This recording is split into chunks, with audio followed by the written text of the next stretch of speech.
Welcome back, Mitchell Mustangs. Thank you so much for watching another video on this Tuesday, April 28th.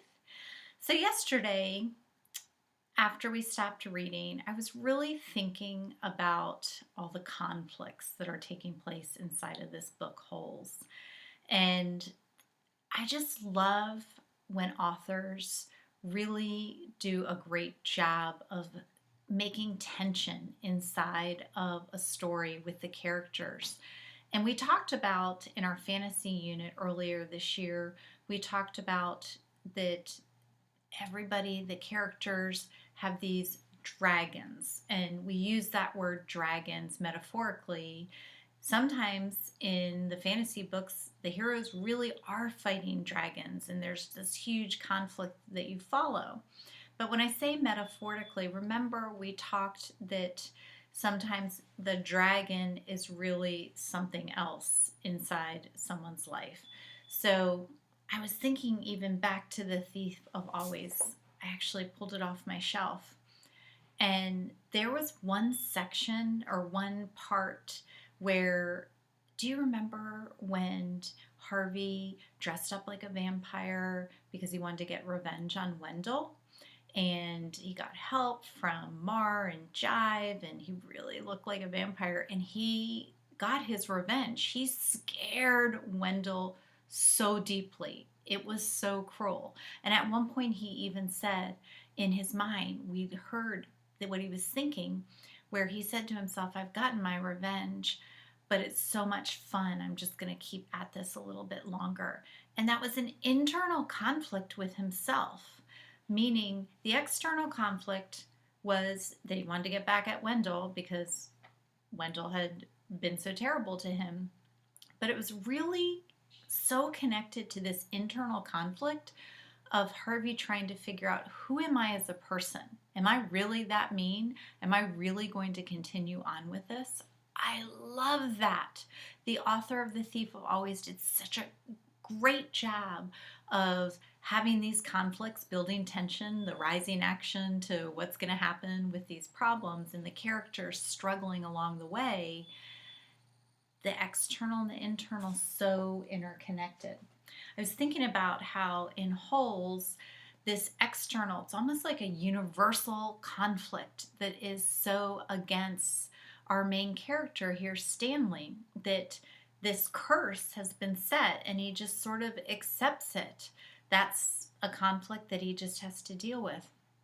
But it's so connected to his self-image. Remember back in the beginning of the book, he talked about how there is this bully who is really small, and Stanley, we know, is quite large, and he tells the teachers about the bully, and the teachers really disregard him. And there's such a conflict, I think, with Stanley of his self-worth, that he deserves for things to go wrong for him. And that makes me really sad. So as I'm reading, I'm following these external conflicts of having to dig the hole, seems, is an external type conflict. The warden, who we haven't met yet. But it's so connected to the inner conflicts of who Stanley thinks he is as a person. Does he think that he just deserves to dig holes and be done with it and so forth? So I'm thinking about these things as I'm following along. Let's read.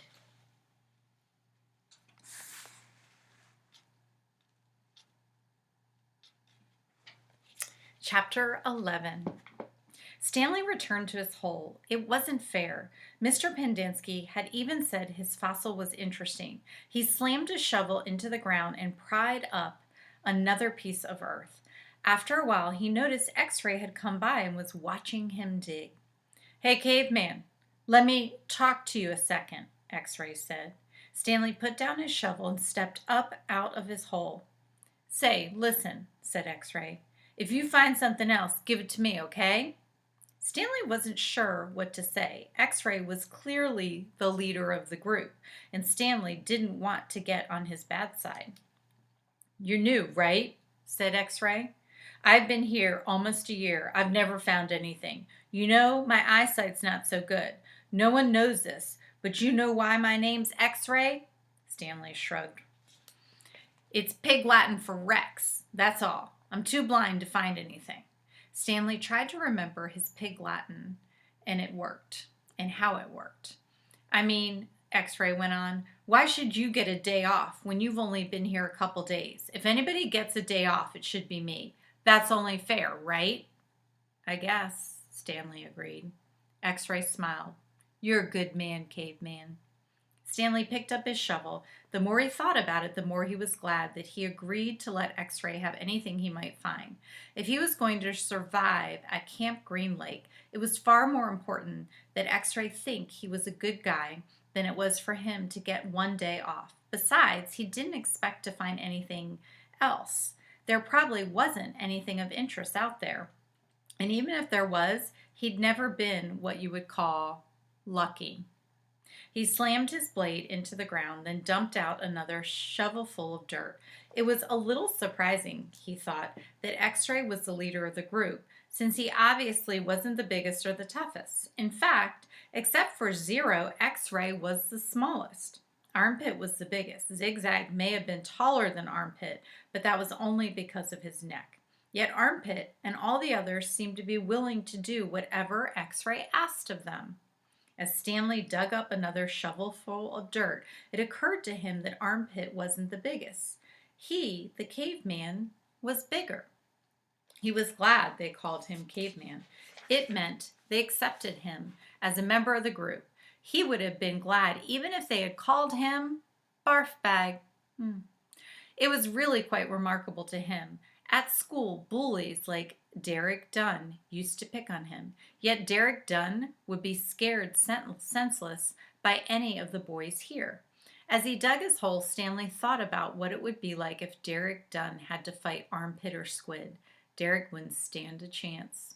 He imagined what it would be like if he became good friends with all of them. And then for some reason, they all went with him to his school. And then Derek Dunn tried to steal his notebook. Just what do you think you're doing? Asked Squid as he slams his hands into Derek Dunn's smug face. Caveman's our friend, says Armpit, grabbing him by the shirt collar. Stanley played the scene over and over again in his mind, each time watching another boy from Group D beat up Derek Dunn. It helped him dig his hole and ease his own suffering. Whatever pain he felt was being felt 10 times worse by Derek. Chapter 12. Again, Stanley was the last one to finish digging. It was late afternoon when he dragged himself back to the compound. This time he would have accepted a ride on the truck if it was offered. When he got to the tent, he found Mr. Pendanski and the other boys sitting in a circle on the ground. Welcome, Stanley, said Mr. Pendanski. Hey, caveman, you get your hole dug? Asked Magnet. He managed to nod. You spit in it? Asked Squid. He nodded again. You're right, he said to X-Ray. The second hole's the hardest. X-Ray shook his head. The third hole's the hardest, he said. Come join our circle, said Mr. Pendanski. Stanley plopped down between Squid and Magnet. He needed to rest up before even taking a shower. We've been discussing what we want to do with our lives, said Mr. Pendanski. We're not going to be at Camp Green Lake forever. We need to prepare for the day we leave here and join back with the rest of society. Hey, that's great, Mom, said Magnet. They're going to finally let you out of here.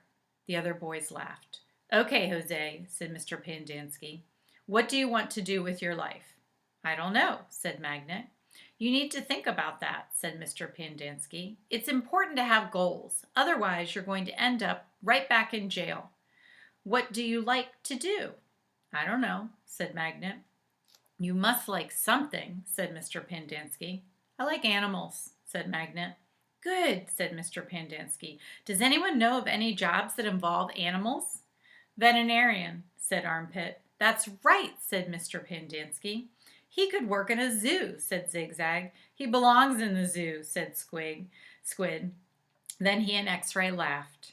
How about you, Stanley? Any ideas for Jose? Stanley sighed. Animal trainer, he said. Like for the circus or movies or something like that. Any of those jobs sound good to you, Jose? asked Mr. Pendanski. Yeah, I like what Caveman said about training animals for movies. I think it would be fun to train monkeys. X-Ray laughed. Don't laugh, Rex, said Mr. Pendanski. We don't laugh at people's dreams. Someone is going to have to train monkeys for the movies. Who are you kidding, Mom? Asked X-Ray. Magnet's never going to be a monkey trainer. You don't know that, said Mr. Pendanski. I'm not saying it's going to be easy. Nothing in life is easy. But that's no reason to give up. You'll be surprised what you can accomplish if you set your mind to it. After all, you only have one life, so you should try to make the most of it. Stanley tried to figure out what he'd say if Mr. Pendanski asked him what he wanted to do with his life. He used to think he wanted to work for the FBI, but this didn't seem the appropriate place to mention that. So far, you've all done a pretty good job at messing up your lives, said Mr. Pendanski. I know you think you're cool. He looked at Stanley. So you're a caveman now, huh? You like digging holes, caveman? Stanley didn't know what to say. Well, let me tell you something, caveman. You're here on account of one person. If it wasn't for that person, you wouldn't be here digging holes in the hot sun. You know who that person is? My no good, dirty, rotten, pig-stealing great-great-grandfather. The other boys howled with laughter. Even Zero smiled. It was the first time Stanley had ever seen Zero smile. He usually had such an angry expression on his face. Now he had such a huge smile it almost seemed too big for his face, like the smile on a jack-o'-lantern. No, said Mr. Pendanski. That person is you, Stanley. You're the reason you're here. You're responsible for yourself. You messed up your life, and it's up to you to fix it. No one else is going to do it for you, for any of you. Mr. Pendanski looked from one boy to another. You're all special in your own way, he said. You've all got something to offer. You have to think about what you want to do, then do it. Even you, Zero, you're not completely worthless. The smile was now gone from Zero's face. What do you want to do with your life? Mr. Pendanski asked him. Zero's mouth was shut tight. As he glared at Mr. Pendanski, his dark eyes seemed to expand. What about it, Zero? Asked Mr. Pendanski. What do you like to do? I like to dig holes. Chapter 13. All too soon, Stanley was back out on the lake, sticking his shovel into the dirt. X-Ray was right. The third hole was the hardest, and so was the fourth hole, and the fifth hole, and the sixth, and He dug his shovel into the dirt. After a while, he'd lost track of the day of the week and how many holes he'd dug. It all seemed like one big hole, and it would take a year and a half to dig it. He guessed he'd lost at least 5 pounds. He figured that in a year and a half, he'd either be in great physical condition or else dead. He dug his shovel into the dirt. It couldn't always be this hot, he thought. Surely it got cooler in December. Maybe then they froze. He dug his shovel into the dirt. His skin had gotten tougher. It didn't hurt so much to hold the shovel. As he drank from his canteen, he looked up at the sky. A cloud had appeared earlier in the day. It was the first cloud he could remember seeing since coming to Camp Green Lake. He and the other boys had been watching it all day, hoping it would move in front of the sun. Occasionally it got close, but it was just teasing them. His hole was waist deep. He dug his shovel into the dirt. As he dumped it out, he thought he saw something glisten as it fell onto the dirt pile. Whatever it was quickly buried. Stanley stared at the pile a moment, unsure if he'd even seen it. Even if it was something, what good would it do him? He'd promised to give anything he found to X-Ray. It didn't seem worth the effort to climb out of the hole to check it out. He glanced up at the cloud, which was close enough to the sun that he had to squint to look at it. He dug his shovel back into the earth, scooped out some dirt, and lifted it over his dirt pile. But instead of dumping it there, he tossed it off to the side. His curiosity had gotten the better of him. He climbed up out of his hole and shifted his fingers through the pile. He felt something hard and metallic. He pulled it out. It was a gold tube, about as long and as wide as the second finger on his right hand. The tube was open at one end and closed at the other. He used a few drops of his precious water to clean it. There seemed to be some kind of design on the flat closed end. He poured a few more drops of water on it and rubbed it on the inside of his pants pocket. He looked again at the design engraved in the flat bottom of the tube.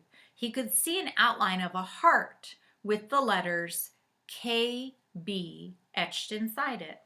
He tried to figure out some way that he wouldn't have to give it to X-Ray. He could just keep it, but that wouldn't do him any good. He wanted a day off. He looked at the large piles of dirt near where X-Ray was digging. X-Ray was probably almost finished for the day. Getting the rest of the day off would hardly do him much good. X-Ray would first have to show the tube to Mr. Sir or Mr. Pendanski, who would then have to show it to the warden. But then X-Ray might be done anyway. Stanley wondered about trying to secretly take the tube directly to the warden. He could explain the situation to the warden, and the warden might make up an excuse for giving him the day off, so X-Ray wouldn't suspect anything. He looked across the lake toward the cabin under the 2 oak trees. The place scared him. He'd been at Camp Green Lake almost 2 weeks, and he still hadn't seen the warden. This was just as well. If he could go his entire year and a half without seeing the warden, that would be fine with him. Besides, he didn't know if the warden would find the tube interesting. He looked at it again. It looked familiar. He thought he'd seen something like it somewhere before, but he couldn't quite place it. "What you got there, caveman?" asked Zigzag. Stanley's large hand closed around the tube. "Nothing, just, it was useless. I think I might have found something." "Another fossil?" "No, I'm not sure what it is." "Let me see it," said Zigzag. Instead of showing it to Zigzag, Stanley brought it to X-Ray. Zigzag followed. X-Ray looked at the tube, then rubbed his dirty glasses on his dirty shirt and looked at the tube again. One by one, the other boys dropped their shovels and came to look. "It looks like an old shotgun shell," said Squid. "Yeah, that's probably what it is," said Stanley. He decided not to mention the engraved design. Maybe nobody would notice it. He doubted X-Ray could even see it. "No, it's too long and thin to be a shotgun shell," said Magnet. "It's probably just a piece of junk," said Stanley. "Well, I'll show it to Mom," said X-Ray. "See what he thinks. Who knows? Maybe I'll get the day off." "Your hole's almost finished," said Stanley. "Yeah, so?"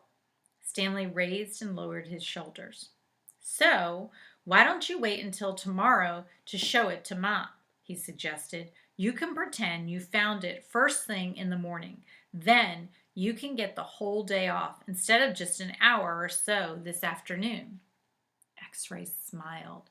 "Good thinking, caveman." He dropped the tube into the large pocket on the right leg of his dirty orange pants. Stanley returned to his hole.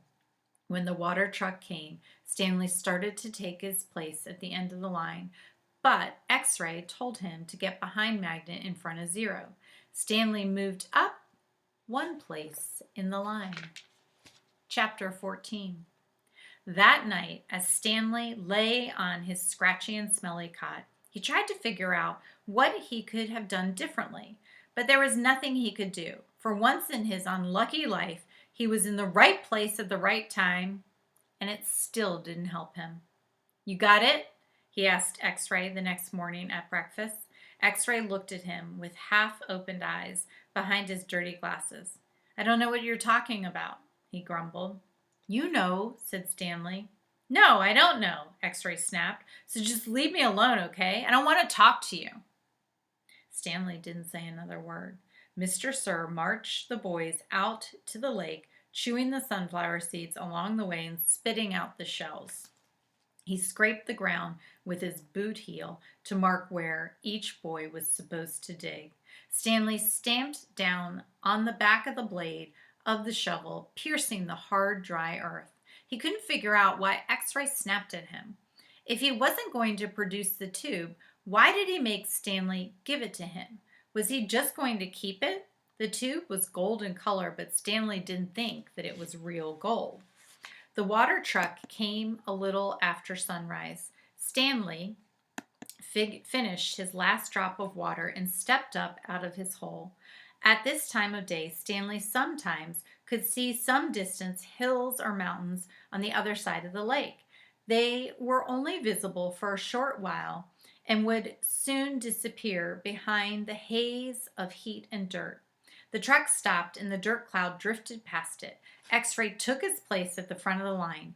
Mr. Pendanski filled his canteen. "Thanks, Mom," said X-Ray. He didn't mention the tube.